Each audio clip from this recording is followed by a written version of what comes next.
I'm going to demonstrate how to acrylic pour on a little rock here, this pebble. It has been sourced from a local builder's merchants. You buy them in a big sack and they're already tumbled for you to use in your garden, or I like to paint on them and acrylic pour on them. They come out with fantastic results, especially using the acrylic pour method. Here's one I did a couple of weeks ago. It's dried and I have varnished it. That's the back. You don't actually get the whole stone covered, but I quite like that effect where it's not quite finished. It's really cool. And that's the front, and it looks like a rock pool. And I have spray varnished it so it's nice and shiny. Here's another one with a different type of acrylic pour. Really like this one. Again, it's not quite finished on the bottom, but it looks like a precious, semi-precious stone. Yeah, and they're really cool. They're really easy to do and fun. So I thought I would just put together this little film, this video, just to show you how I do it. This is my method. So we have to mix the paints to start with. So I'm just going to move the little pebble out of the way. I've already got some paints already mixed up. So I'm going to use sea colours. So I want to represent the rock pool effect again. So that's not just paint in there, that is PVA glue, water and paint. So I'm just going to show you my paints first. So this colour here is Iridescent Blue Green by Pebeo. I have a gold in Pebeo again. This is Iridescent Gold here. The darker blue is Arteza Phthalo Blue. I'm going to mix up this green by Pebeo, and I've already got the white mixed up here. So let's just mix up that last colour just to show you how I mix my colours. So the pouring medium I'm going to use is just PVA glue. Now this glue I have purchased from a local builder's merchants called B&Q here in the UK. It is a builder's PVA Bond glue. And you can use craft glue, but I prefer these thicker types of glue.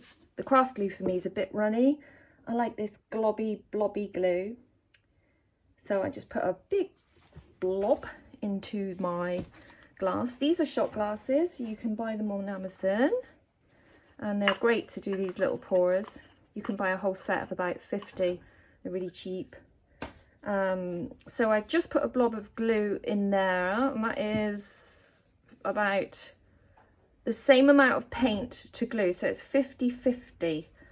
So that, I'm not going to weigh anything because it's just, they're too small a volume to weigh.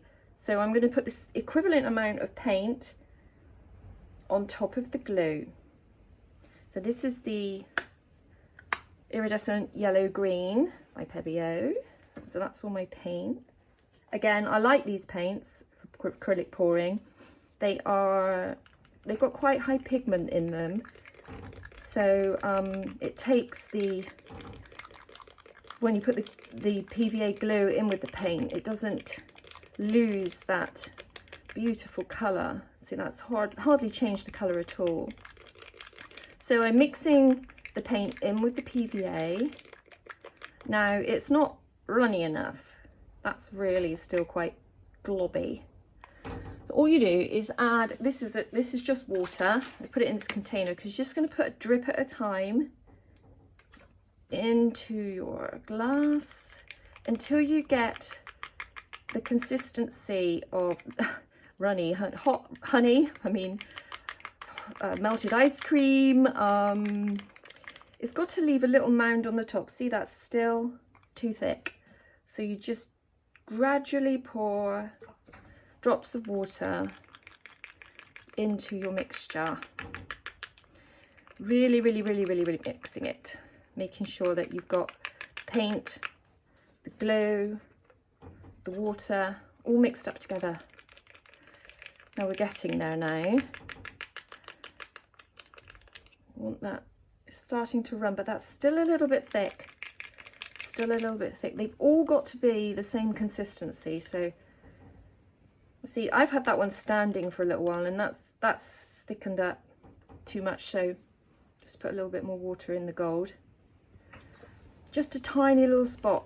You don't want a lot, especially in these little glasses. You don't want it too runny, because it just run off the stone. So that's better. So we want them to be all the same. So a drop more water here. This is the time consuming bit, mixing the paints. So I did a lot of the mixing while the camera was off. It's quite boring watching this, but it is really important. So it's still a bit too thick. Just every single paint has to, you have to try and get them to all be the same consistency. See, that's, to me, that's right. So that's the green. This one, this is the iridescent blue, Pebeo. See, that's the same. The gold, we just put some more water in that one. That's okay. And the phthalo blue. Yep, that one's exactly the same. So there's all the colours. And then the white was done exactly the same. I've got twice as, or 3 times as much white to the colours. Now that's thickened up a little bit, but I still think that might be okay. I'll give that a go. Just put those out the way, put the water out the way, put the lid on the glue. You want that drying out. Move the colours. As I said, all the colours I have bought on Amazon or in your local craft shops, all these colours are great for pouring. You don't have to buy really expensive paints. Right, now to each colour, I'm going to add a couple of drops of silicone oil. This is Pebeo's own silicone oil. There's all different makes of silicone oil, but I do like to use this one. It comes with a little dropper and it drops out really fast. Now you only need a couple of drops in each paint. So I will just, I'm going to squirt it all out with the dropper so I can control 1, 2, 1, 2. Might need a bit more in there. I don't want to squirt a load out, I just want a couple of drops. 1, 2, 1, 2. So we've got 2 drops of the silicone oil in each colour, but I'm not going to put any silicone oil in my white. Mixy, mixy, mixy. Little mix. It's about 10 or 12 stirs in, just to break up that oil. We don't want oil, just big blobs of oil. We need to just break it up and mix it in just a little bit. In each of those colours, give them a stir. All right, now we're ready, rocking and rolling. Every colour is ready. Now you have to choose the order in which you're going to put your colours into your pouring pot. The stone is here. I'm going to put it up on a platform. And before I do that, I'm going to have to move all the colours off and just, because it's going to start getting really messy now. Move all the colours out of the way. Take that away, and underneath I have a metal cooling rack. So when all the paint goes over the stone, it's going to pour off. And I'm going to catch all the drips, because underneath here I've got, this is photocopy paper, and if I catch the drips on there, sometimes when they dry, they're really cool patterns, and I like to make jewellery out of the drips. Anyway, we'll talk about that in a minute. Let's get on with the pour here. So you can either leave the stone on top of the metal cool rack, or you can prop your stone up on a cup, and that's not going to be very stable. I might do it that way round. Okay, so as all the paint goes over the stone, it's going to pour off onto my paper. So I'm going to catch the drips. I don't want to waste any paint. So now I have to choose a cup to put all my colours in. So there's probably, this cup is slightly bigger than the shot glasses. About 3 or 4 shot glasses worth of paint can go into this cup, and that's enough when I tip it over this stone to cover the stone. So that's about the right size cup for this platform. Next to the stone, put the cup down, and I'm going to start to layer all my colours into this plastic cup one at a time. Okay, so now choose your colours from dark to light. So I'm going to put the first colour in, obviously, is my white. So this has not got the silicone oil. I'm just going to pour it down the side, just covering the bottom of this glass. Now that's a really light colour, so the first colour to go in after the white will be a dark, so that's the phthalo blue. Let's go for a light.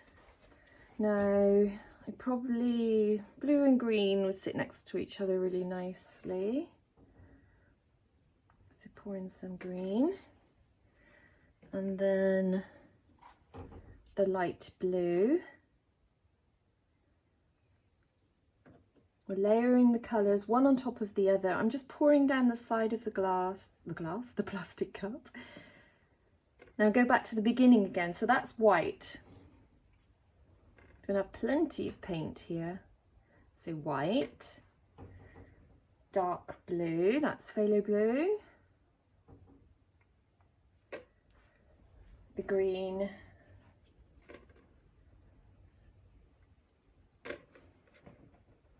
the light blue,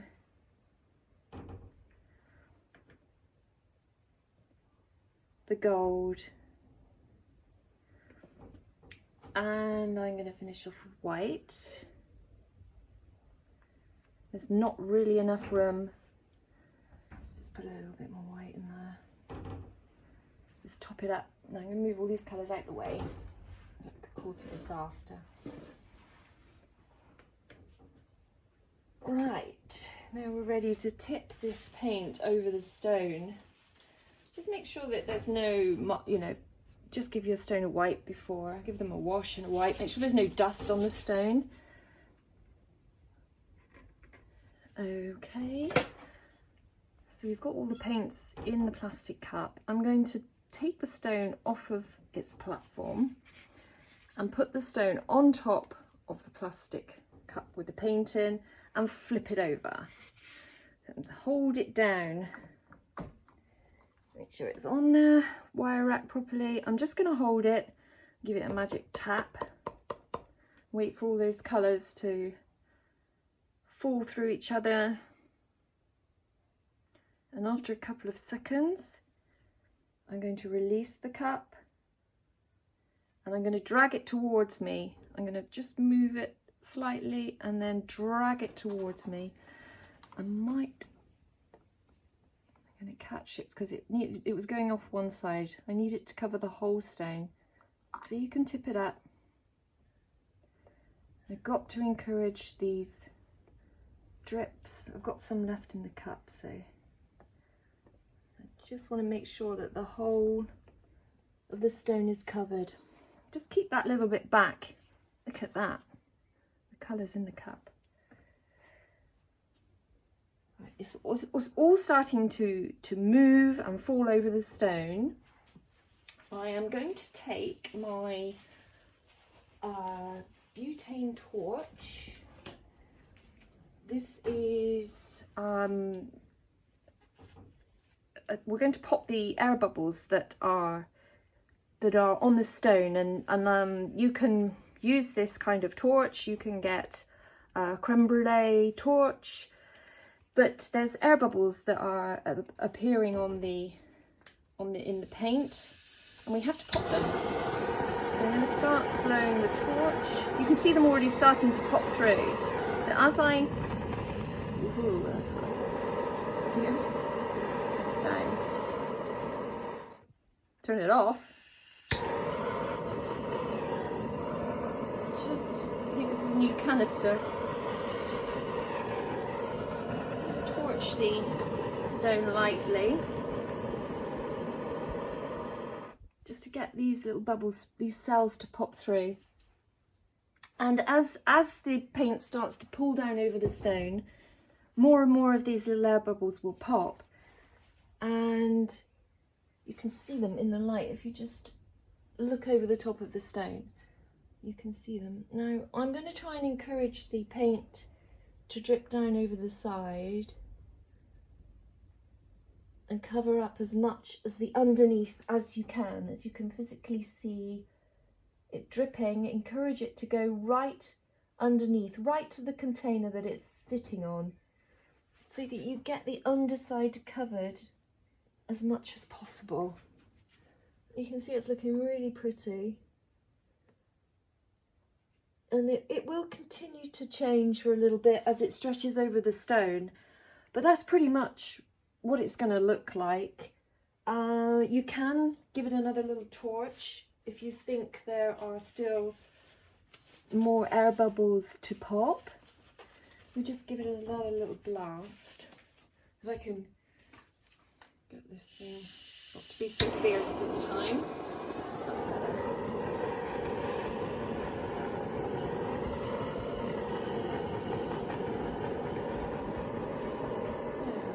That's going to be it. Every single stone or platform that you pour on it, every pour is going to look different. The way you layer your colours into your cup. So we poured a lot of white in there. You can still see there's a little bit in the cup. Underneath the stone, you need to run your finger, because you got to make sure that these drips here, you got to just wipe them with your finger very gently. You don't want those drying like icicles. So you got to keep an eye on it. You got to do a little bit of husbandry while it's drying. Just get your finger and catch those drips underneath. So I had a little bit more paint left over from the previous Pebble Pour, and I thought I would just do one other. So just checking the consistency of the paints. Again, I'm pouring the white first, then the darkest of my colours, which was the phthalo blue. Yeah, I'll continue. I like that combination. I'm going to use it all up. Pour it all in. Every last bit out. That one's done. Then I'm going to put the light blue on the top.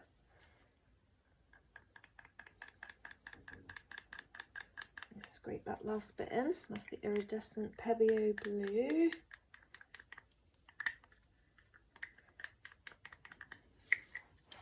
And the green, the Iridescent green, Pebeo.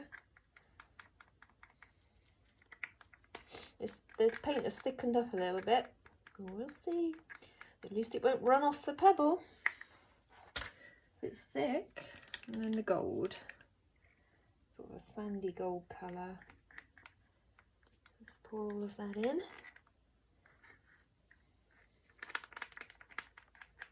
Scrape the last bit out.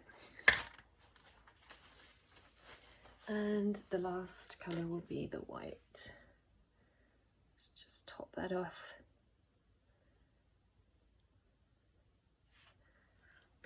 Cover that whole top bit with white. Use it all up. And the same again. Now this is a slightly different shaped pebble and it's quite rounded at the top, but it would, we'll see if it works. So pebble on top of, and turn it over.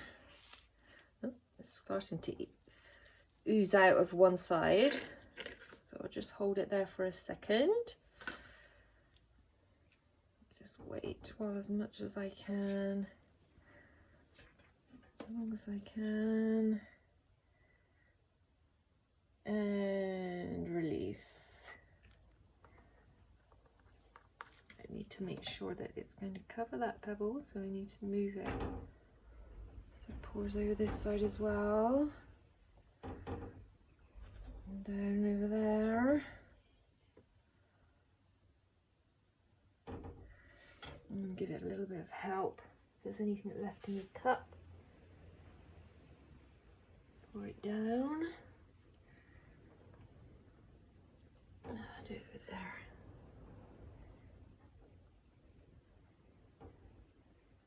Because that's the darker edge. I'll use my finger over here to encourage that to run.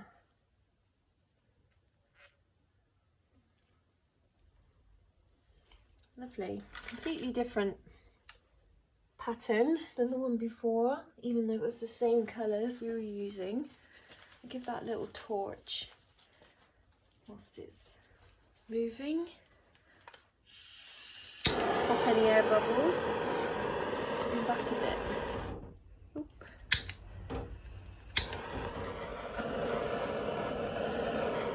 Popped a few there. Don't want to get too close. I don't want to burn the paint. It's quite fierce, that flame.